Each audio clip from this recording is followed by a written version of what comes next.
ఆమె ఎవరో కాదు, కుంతీదేవి.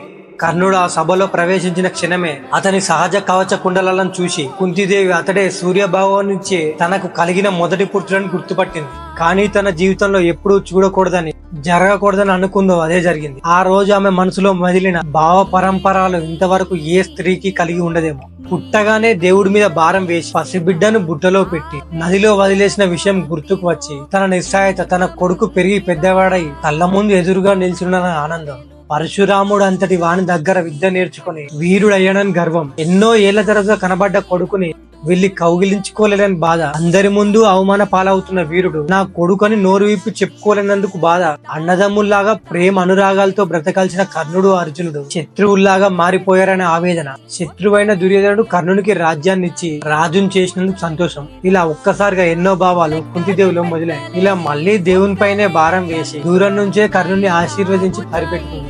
ఆ కాలపు రోజులలో కుల మతాలను ఆ మనిషి చేసే వృత్తి ద్వారా కానీ లేదా ఏ పని లేకపోతే అతని ఆస్తిపాస్తుల ద్వారా నిర్ణయించేవారు, అంతేగాని జన్మత వచ్చిన హోదా కాదు. అందుకే దుర్యోధనుడు కర్ణుడికి అంగరాజ్యాన్ని ఇచ్చి క్షత్రియుడిగా మార్చాడు.